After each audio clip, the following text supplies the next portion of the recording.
এবারে আমরা শুরু করতে যাচ্ছি আমাদের অনুষ্ঠানের প্রশ্ন এবং উত্তর পর্ব। অ্যাডভোকেট প্রভাকর রাও হেগডে, অ্যাডভোকেট হিঙ্গুরানি, ডিসিপি সাক্সেনা, এখানে উপস্থিত দর্শক শ্রোতা, গুরুজনেরা, ভাই ও বোনেরা, এই প্রশ্নোত্তর পর্ব শেষে আমি সম্মানিত দর্শকদের অনুরোধ করব আজকের বিষয়ের উপর তাদের মতামত জানানোর জন্য। দর্শক শ্রোতাদের অনুরোধ করব দয়া করে প্রশ্ন করার আগে আপনার নাম আর পেশা উল্লেখ করবেন। এই প্রশ্নোত্তর পর্বে আমরা চাইব যে প্রথমেই অমুসলিম শ্রোতারা প্রশ্ন করবেন। হ্যাঁ ভাই।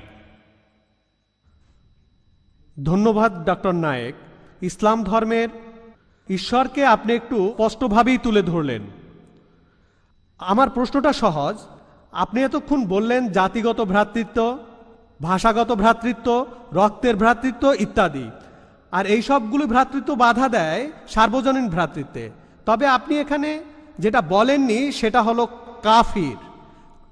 আমার ধারণা এটা এই পৃথিবীতে সার্বজনীন ভ্রাতৃত্বের জন্য একটা বাধা। ভাই, আপনার নামটা কি জানতে পারি? তাহলে উত্তরটা ভালোভাবে দিতে পারবো। প্রফেসর নীরদ, ভিভেন্ডি কলেজ। প্রফেসর একটা প্রশ্ন করেছেন যে আমি আজকের এই লেকচারে সর্বজনীন ভ্রাতৃত্বের কথা বলেছি, আরও বলেছি সেই সব ভ্রাতৃত্বের কথা যার ভিত্তি হলো রক্তের সম্পর্ক, জাতি, গোত্র, ধর্ম ইত্যাদি, এগুলোই বাধা দেয়। তবে আমি এখানে কাফির সম্পর্কে কিছুই বলিনি। এই কাফির হলো একটা আরবি শব্দ। এই শব্দটা এসেছে কফ থেকে, যার অর্থ গোপন রাখা, গোপন রাখা, লুকিয়ে রাখা, অন্য অর্থ প্রত্যাখ্যান করা।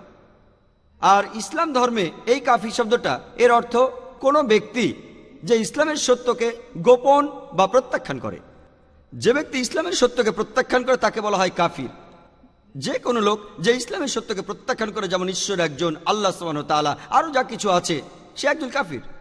যে কোনো ভ্রাতৃত্ব সর্বজনীন বিশ্বাসের ভ্রাতৃত্বের পাশাপাশি, আর ইসলামের ভ্রাতৃত্ব যদি অন্য কোনো ভ্রাতৃত্ব হয়ে থাকে, অন্য কোনো ভ্রাতৃত্ব, এমন কয়েকশো ভ্রাতৃত্ব হতে পারে, কোনো এলাকার উপর ভিত্তি করে ভ্রাতৃত্ব হতে পারে, সেটা ইন্ডিয়া হতে পারে, পাকিস্তান হতে পারে, আমেরিকা, এই সব অন্যান্য ভ্রাতৃত্ব, যে সব ভ্রাতৃত্ব সর্বজনীন ভ্রাতৃত্বের মতো একজন সৃষ্টিকর্তায়, একজন ঈশ্বরে বিশ্বাস করে না, সেগুলো এখানে বাধা দেয়। যেমন আপনি বললেন যে কাফির, কাফিরদের ভ্রাতৃত্ব, এটাও সর্বজনীন ভ্রাতৃত্বে বাধা দেয়। কাফির শব্দের অর্থ যে লোক ইসলামের সত্যকে প্রত্যাখ্যান করে। অনেক অমুসলিম আছে যারা আমাকে প্রশ্ন করেছে, আর এই প্রশ্নগুলির জন্য আমার একটা ভিডিও ক্যাসেট আছে, কেন মুসলমানরা আমাদের কাফির বলে নিন্দা করে। কথাটা তাদের কাছে খারাপ লাগে। আমি বলি কাফির একটা আরবি শব্দ, যার অর্থ কোনো ব্যক্তি যে ইসলামের সত্যকে প্রত্যাখ্যান করে। এটা একটা আরবি শব্দ। যে ব্যক্তি ইসলামের সত্যকে প্রত্যাখ্যান করে, এই শব্দটা যদি বাংলা করেন তার অর্থ দাঁড়ায় অমুসলিম। তাহলে যে লোক অমুসলিম যে ইসলামের সত্যকে প্রত্যাখ্যান করে তাকে বলা হয় কাফির। এই শব্দটাকে বাংলা করলে তার অর্থ দাঁড়ায় অমুসলিম। তাহলে যদি বলেন অমুসলিম কোনো লোককে কাফির বলবেন না, সেটা আমি কিভাবে করব? তাহলে কেউ যদি বলে কেন আমাকে কাফির বলছেন, কাফির বলবেন না আমাকে, আর আমি বলি আপনি যদি ইসলাম গ্রহণ করেন আপনাকে কাফির বলবো না, এটা অমুসলিম শব্দটা আরবি প্রতিশব্দ। আশা করি উত্তরটা পেয়েছেন। আমার নাম মাধব ফাড়কে। আপনি আপনার লেকচারে বললেন যে ঈশ্বর হলেন, আল্লাহ হলেন নিরাকার, প্রতিমূর্তি ছাড়া। হিন্দু ধর্মেও একই কথা আছে। কিন্তু তাহলে মুসলমানরা হজ করার সময় তাদের তীর্থস্থানকে কেন পূজা করে? কেন তারা কাবা ঘরকে উপাসনা করে? ভাই, আপনি খুব সুন্দর একটা প্রশ্ন করেছেন যে যখন ইসলামে ঈশ্বরের কোনো প্রতিকৃতি নেই, আল্লাহ সুবহানাহু ওয়া তাআলার কোনো আকার নেই, তাহলে মুসলমানরা কেন তীর্থস্থানকে পুজো করে? সেটা হলো কাবা শরীফ হজ করার সময়। ভাই, এটা একটা ভুল ধারণা। কোনো মুসলিম কখনোই কাবাকে পুজো করে না। এটা ভুল ধারণা অমুসলিমদের মধ্যে যে মুসলমানরা কাবা শরীফকে পুজো করে। আমরা কেউ কাবা শরীফকে পুজো করি না। আমরা পুজো করি একমাত্র আল্লাহ সুবহানাহু ওয়া তাআলাকে। তাকে আমরা পৃথিবীতে দেখতে পাই না। আমরা যেটা বলি যে কাবা শরীফ হলো আমাদের কেবলা।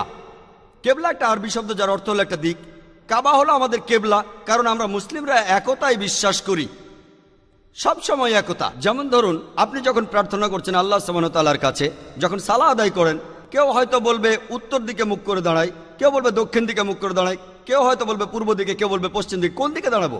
আমরা একতায় বিশ্বাস করি, আর এই একতার জন্য পুরো পৃথিবীর সমস্ত মুসলমান আমাদেরকে নির্দেশ দেওয়া হয়েছে যে কিবলার দিকে মুখ করে দাঁড়াতে হবে। এটা পুজো করা হচ্ছে না, এটা একটা দিক। আর প্রথম যারা পৃথিবীর ম্যাপ এঁকেছিল তারা ছিল মুসলমান। মুসলমান যখন পৃথিবীর ম্যাপ এঁকেছিল সেখানে দক্ষিণ মেরু ছিল উপরে, উত্তর মেরু নিচে, আর কাবা ছিল একেবারে কেন্দ্রে। পরে পশ্চিমারা আঁকলো, তারা ম্যাপটাকে উল্টে দিল, উত্তর মেরু উপরে, দক্ষিণ মেরু নিচে। আলহামদুলিল্লাহ, কাবা এখনো সেই কেন্দ্রেই আছে, মক্কা এখনো কেন্দ্রে। আর মক্কাকে কেন্দ্রে রেখে পৃথিবীর যে কোনো জায়গার যে কোনো মুসলমান যদি সে উত্তর দিকে থাকে কাবা শরীফের, তাহলে দক্ষিণে ফিরে দাঁড়াবে, আর যদি সে কাবা শরীফের দক্ষিণে থাকে তাহলে উত্তর দিকে ফিরে দাঁড়াবে। সারা পৃথিবীর সমস্ত মুসলমান একদিকে মুখ করে দাঁড়ায়। কাবা শরীফ আমাদের কেবলা বা দিক, মুসলমানরা একে পুজো করে না। আর যখন আমরা হজে যাই, হজ পালন করি, আমরা কাবার চারপাশে প্রদক্ষিণ করি। আমরা কাবার চারপাশে প্রদক্ষিণ করি কারণ সবাই জানে যে সব বৃত্তেরই মাত্র একটাই কেন্দ্র আছে। তাই আমরা কাবার চারপাশে প্রদক্ষিণ করি আর সাক্ষ্য দেই কেবলমাত্র একজন ঈশ্বর। আমরা কাবাকে পুজো করি না। আর ইসলাম ধর্মের দ্বিতীয় খলিফা হজরত ওমর রাদিয়াল্লাহু তাআলা আনহু তিনি বলেছেন, এটার উল্লেখ আছে সহিহ মুসলিমে, বুক অফ হজের দ্বিতীয় খণ্ডে। হজরত ওমর রাদিয়াল্লাহু তাআলা আনহু বলেছেন যে আমি কালো পাথরকে চুমু দেই, অর্থাৎ আল হাজরে আসওয়াদ, শুধুমাত্র এই কারণে যে আমাদের নবীজি চুমু দিয়েছিলেন। তা না হলে এই কালো পাথর আমাদের কোনো ক্ষতি করবে না, কোনো উপকারও করবে না। ইসলাম ধর্মের দ্বিতীয় খলিফা হজরত ওমর রাদিয়াল্লাহু তাআলা আনহু তিনি একথা নিশ্চিত করে বলেছেন যে কোনো মুসলিমই কালো পাথরকে পুজো করে না, এটা আমাদের কোনো ক্ষতি করবে না, আবার কোনো উপকারও করবে না। আর আরেকটা দৃষ্টান্ত আছে যে আমাদের নবীজির সময়ে সাহাবাগণ, নবীজির সঙ্গী সাথীরা, তারা এমনকি কাবার উপরে দাঁড়িয়ে আজান দিয়েছেন। আজান হলো আহ্বান সালার জন্য। লোকে একসময় কাবার উপর দাঁড়িয়ে আজান দিয়েছে। আপনাদের প্রশ্ন করি, কোন মূর্তি পূজারী কি তার পূজনীয় মূর্তির উপর কখনো দাঁড়ায়? এভাবে আমরা প্রমাণ করতে পারি কোন মুসলিম কখনোই কাবাকে পুজো করেনি। কাবা আমাদের কেবলা, আর আমরা উপাসনা করি একমাত্র আল্লাহ সুবহানাহু ওয়া তাআলার, যাকে আমরা দেখতে পাই না। আশা করি উত্তরটা পেয়েছেন।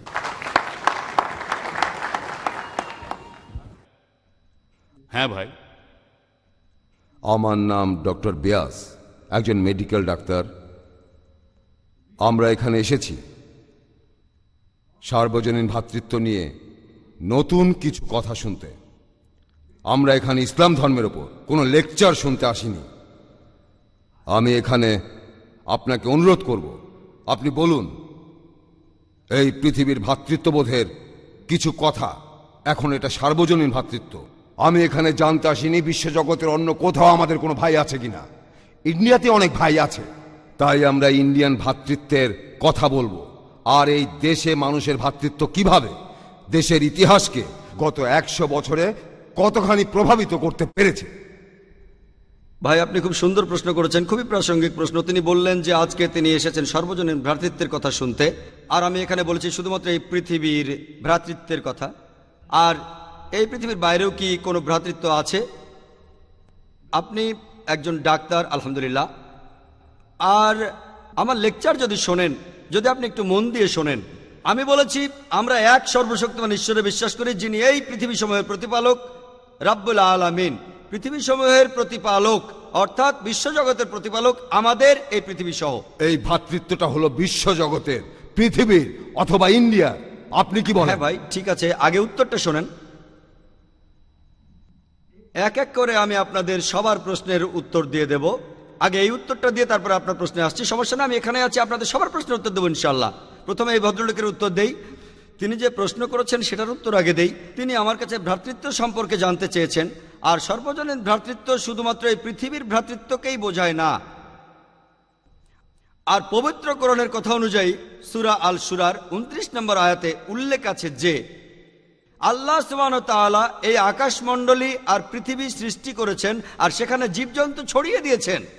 তার অর্থ পবিত্রকরণ বলছে যে এই পৃথিবী ছাড়াও এই বিশ্বজগতে অনেক প্রাণী আছে। পৃথিবী ছাড়া অন্য গ্রহেও প্রাণী আছে। বিজ্ঞান এখনো এটা প্রমাণ করতে পারেনি যে পৃথিবীর বাইরেও আরো জীবন আছে। আপনারা জানেন যে বিজ্ঞানীরা এখন রকেট, স্যাটেলাইট, আরো কত কিছু এগুলো পাঠিয়ে দেখছে যে কোথাও প্রাণী আছে কিনা। এখনো প্রমাণিত হয়নি, বিজ্ঞান বলছে এটার সম্ভাবনাই বেশি। তবে কোরআন বলছে এই পৃথিবীর বাইরেও প্রাণ আছে। আমরাও এটা বিশ্বাস করি। সর্বজনীন ভ্রাতৃত্ব শুধুমাত্র এই পৃথিবীর জন্য নয়, এটা অন্যান্য সমস্ত পৃথিবীর জন্য। আর আপনি ঠিকই বলেছেন, এই ভ্রাতৃত্ব ইন্ডিয়ার জন্য, পুরো পৃথিবীর জন্য। আর এই ভ্রাতৃত্ব বজায় রাখার জন্য যদি আমার লেকচার শুনে থাকেন তাহলে সেগুলো আমি বলবো না।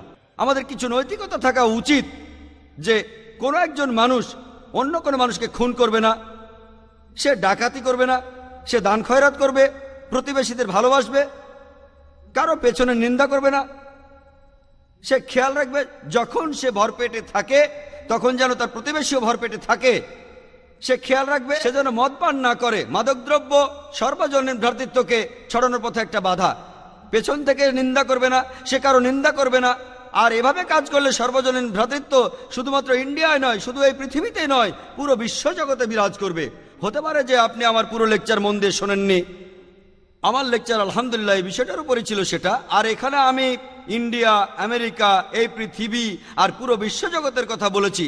আর এটা শুধু তখনই বিরাজ করবে যদি সব ধর্মের অনুসারীরা বিশ্বাস করা শুরু করে যে সৃষ্টিকর্তা, পুরো মানবজাতির স্রষ্টা, সকল প্রাণীর স্রষ্টা, হোক সেটা ইন্ডিয়ায়, হোক আমেরিকায় অথবা পৃথিবীর বাইরে, আমাদের সৃষ্টিকর্তা কেবলমাত্র একজনই। আর প্রত্যেকটা ধর্মেই আসলে বলে থাকে একজন সৃষ্টিকর্তার কথা, যেটা আমি আগেই খুলে বলেছি। ঈশ্বরের ধারণা সম্পর্কে বিস্তারিত জানার জন্য আমি একটা লেকচার দিয়েছি, প্রধান ধর্মগুলোতে ঈশ্বরের ধারণা। এখানে অন্যান্য ধর্মে ঈশ্বরের ধারণা সম্পর্কে বিস্তারিত বলা হয়েছে, যেমন শিখ ধর্ম আর পার্সি ধর্ম ইত্যাদি। এখানে বিস্তারিত বলা আছে। যদি আপনি আরো বিস্তারিত জানতে চান কিভাবে ভ্রাতৃত্ব বজায় থাকবে, আপনারা আমার এই ভিডিও ক্যাসেটটা কিনে নিয়ে গিয়ে দেখতে পারেন। এই ক্যাসেটটা বাইরে যে কোনো ভিডিও দোকানে পাবেন।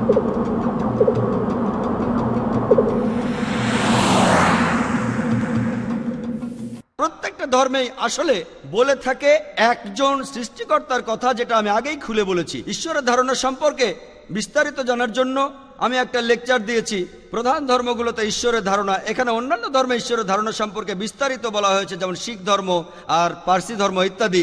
এখানে বিস্তারিত বলা আছে। যদি আপনি আরো বিস্তারিত জানতে চান কিভাবে ভ্রাতৃত্ব বজায় থাকবে, আপনারা আমার এই ভিডিও ক্যাসেটটা কিনে নিয়ে গিয়ে দেখতে পারেন। এই ক্যাসেটটা বাইরে যে কোনো ভিডিও দোকানে পাবেন।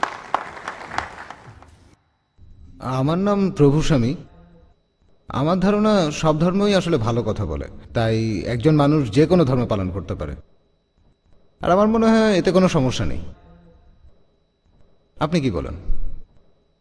এখানে প্রশ্নটা হলো, সব ধর্মই ভালো ভালো কথা বলে, তাই আমরা যে কোনো ধর্ম মানতে পারি, সবগুলোই এক। আমি এই প্রশ্নের প্রথম অংশটার সাথে একমত যে সব ধর্মই মূলত ভালো কাজ করার নির্দেশ দেয়। যেমন ধরুন, সব ধর্মই বলে যে আপনি ডাকাতি করবেন না, কোনো মহিলাকে উত্ত্যক্ত করবেন না, ধর্ষণ করবেন না। হিন্দু ধর্ম এই কথা বলে, খ্রিস্টান ধর্ম এই কথা বলে, ইসলামও একই কথা বলে। তবে ইসলামের সাথে অন্যান্য ধর্মগুলির পার্থক্য হলো যে ইসলাম ভালো কাজ করার নির্দেশ দেওয়া ছাড়াও আপনাকে দেখিয়ে দেয় কিভাবে সেই ভালো কাজগুলো করতে হবে। যেমন সব ধর্মের ভ্রাতৃত্বের কথা বলে, ইসলাম কাগজে কলমে দেখিয়ে দেয়, আপনাকে দেখায় কিভাবে সেটা আপনার দৈনন্দিন জীবনে প্রয়োগ করবেন, সালাহ, হজ ইত্যাদি। তাই ইসলাম ভালো কথা বলার পাশাপাশি আপনাকে দেখিয়ে দেয় কিভাবে আপনি সেগুলো করবেন। যেমন ধরুন, হিন্দু ধর্ম বলে ডাকাতি করবেন না, খ্রিস্টান ধর্ম বলে ডাকাতি করবেন না, ইসলাম ধর্ম বলে ডাকাতি করবেন না। তাহলে ইসলামের সাথে অন্যান্য ধর্মগুলোর পার্থক্য কোথায়? ইসলাম আপনাকে দেখায় কিভাবে সেই পরিবেশ তৈরি করবেন যেখানে মানুষ ডাকাতি করবে না। ইসলামে জাকাত নামে একটা বিষয় আছে, সেটা হলো প্রত্যেক ধনী লোক যাদের সম্পত্তি তাদের নিসাবের চাইতে পরিমাণে বেশি, 85 গ্রাম সোনা, তাহলে সেই ব্যক্তি তার অতিরিক্ত সম্পদের 2.5% দান করে দেবেন প্রত্যেক হিজরি সালে। যদি প্রত্যেক মানুষ এভাবে দান করে, এই পৃথিবীতে দারিদ্র্য বলে কিছু থাকবে না। তখন এই পৃথিবীতে একজন মানব সন্তানও অনাহারে মারা যাবে না। এরপরে পবিত্র কোরআন বলছে, সূরা মাইদার 68 নম্বর আয়াতে উল্লেখ আছে যে, হোক পুরুষ চোর অথবা নারী চোর, তাহাদের হস্তচ্ছেদন করো, ইহা তাহাদের কৃতকর্মের ফল এবং আল্লাহর পক্ষ হতে আদর্শ দণ্ড। কেউ কেউ হয়তো বলবেন, হাত কেটে ফেলবেন। এই 21 শতাব্দীর আধুনিক যুগেও ইসলাম আসলে একটা বর্বর ধর্ম, এটা একটা নিষ্ঠুর আইন। আর আমি জানি যে হাজার হাজার মানুষ চুরি করে, তাহলে আপনি যদি এদের সবার হাত কাটেন, অনেক মানুষেরই হাত থাকবে না। কিন্তু আইনটা এত কঠিন যে যখনই এটা প্রয়োগ করবেন আর যদি কেউ জানতে পারে যে চুরি করলে তার হাত কাটা যাবে, তখনই তার মাথা থেকে চুরি করার চিন্তাটা উড়ে যাবে।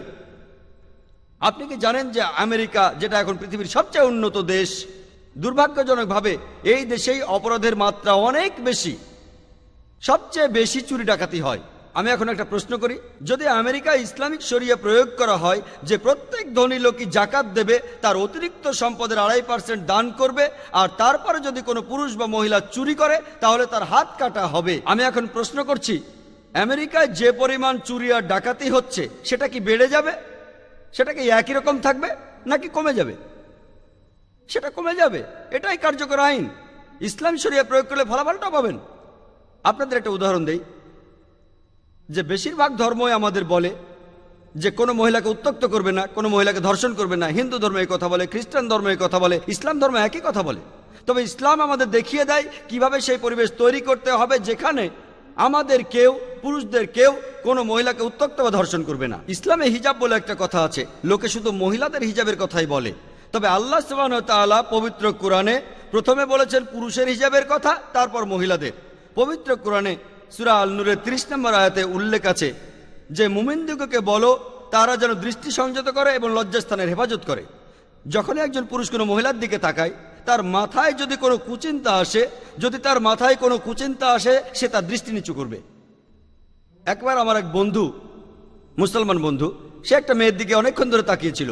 আমি তাকে বললাম, ভাই তুমি এটা কি করছো? এভাবে মেয়েদের দিকে তাকানো ইসলামের সম্পূর্ণ নিষেধ।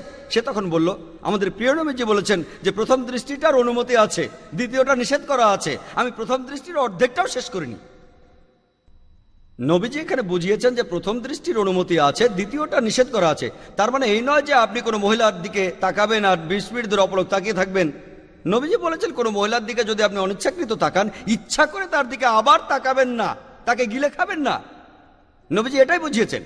এর পরের আয়াতে মহিলাদের হিজাবের কথা বলা হয়েছে। সূরা নূরের 31 নম্বর আয়াতে উল্লেখ আছে, মুমিন নারীদিগকে বলো তাহারা যেন দৃষ্টি সংযত করে এবং লজ্জাস্থানের হেফাজত করে, তাহারা যেন যাহা সাধারণত প্রকাশ থাকে তাহা ব্যতীত তাহাদের আবরণ প্রদর্শন না করে, তাহাদের গ্রীবা ও বক্ষদেশ যেন কাপড়ে আবৃত থাকে, আর তাহারা যেন আবরণ প্রকাশ না করে তাহাদের স্বামী ভাই ব্যতীত।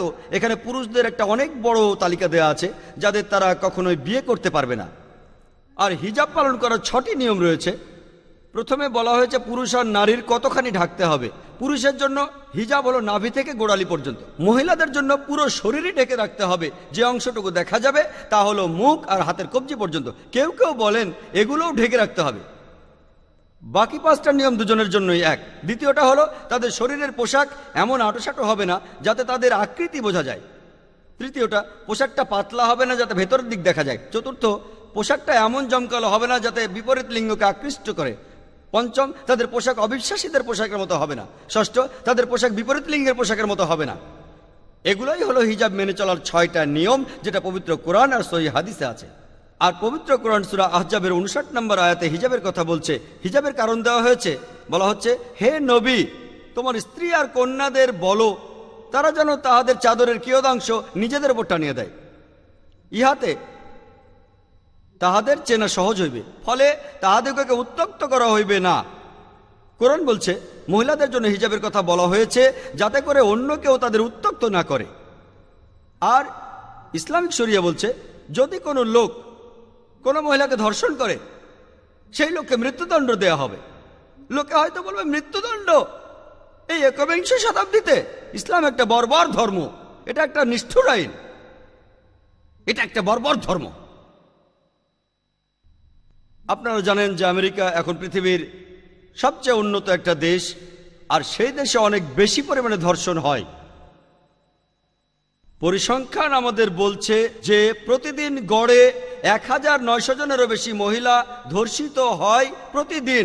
প্রতি 1 মিনিট 18 সেকেন্ডে একজন মহিলা ধর্ষিত হয়। আমরা যতক্ষণ এই অডিটোরিয়ামে আছি, প্রায় 2.5 ঘন্টারও বেশি সময়, কতজন মহিলা ধর্ষিত হয়েছে? কতজন? 100 জনেরও বেশি আমেরিকাতে। আমি আপনাদের প্রশ্ন করি, যদি আমেরিকাতে ইসলামিক শরিয়া প্রয়োগ করা হয় যে প্রত্যেক পুরুষ যখনই কোনো মহিলাকে দেখবে দৃষ্টি নিচু করবে, মহিলারা সবাই হিজাব মেনে পোশাক পরবে, আর তারপর যদি কোনো পুরুষ কোনো মহিলাকে ধর্ষণ করে তাহলে মৃত্যুদণ্ড, আমি আপনাদের প্রশ্ন করছি, এতে করে কি ধর্ষণের পরিমাণ বেড়ে যাবে সেটা কি একই রকম থাকবে নাকি কমে যাবে? এটা কমে যাবে, এটাই কার্যকরী আইন। ইসলামিক শরিয়া প্রয়োগ করলে হাতে হাতে ফল। আমি অমুসলিমদেরও এই প্রশ্নটা করেছি যে ধরুন কেউ একজন আপনার স্ত্রী বা আপনার মাকে ধর্ষণ করলো, আর ধরুন আপনি সেখানে বিচারক, ধর্ষক আপনার সামনেই আছে, তখন তাকে আপনি কি শাস্তি দেবেন? আর বিশ্বাস করুন তাদের সবাই বলেছে আমি তাকে মৃত্যুদণ্ড দেব। কেউ এমনও বলেছে যে তাকে অত্যাচার করে হত্যা করব। তাহলে কেন এই দুমুখ নীতি? যখন অন্য কারো স্ত্রীকে ধর্ষণ করা হচ্ছে তখন মৃত্যুদণ্ড একটা বর্বর আইন, আর যখন নিজের স্ত্রীকে ধর্ষণ করছে তখন আপনি বলছেন নিজেই মৃত্যুদণ্ডের কথা। কেন আপনাদের এই দুমুখ নীতি? আর আপনারা কি জানেন যে ইন্ডিয়ায় ক্রাইম ব্যুরোর একটা পরিসংখ্যান অনুযায়ী বলা হয়েছে যে প্রতি 54 মিনিটে ইন্ডিয়ায় একটা ধর্ষণের কেস রিপোর্ট করা হয়। আসলে কতগুলো হচ্ছে? আরো অনেক বেশি, রিপোর্ট একটা। আর স্বাভাবিকভাবেই ইন্ডিয়ার হোম মিনিস্টার এল.কে. আদভানি তিনি যেটা বলেছিলেন সেটা টাইমস অফ ইন্ডিয়ার হেডলাইন হয়েছিল।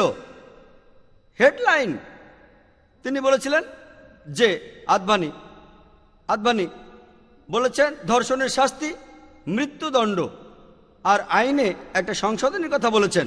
হেডলাইন ছিল টাইমস অফ ইন্ডিয়ায় 1998 সালের 28 অক্টোবরে। মাত্র একদিন আগে 1998 সালের 27 অক্টোবরে তিনি বলেছিলেন যে তিনি চান একজন ধর্ষকের শাস্তি হোক মৃত্যুদণ্ড। আলহামদুলিল্লাহ, ইসলাম যে কথা 1400 বছর আগে বলেছে এল.কে. আদভানি আজ সে কথাই বলছে, আর আমি তাকে অভিনন্দন জানাই।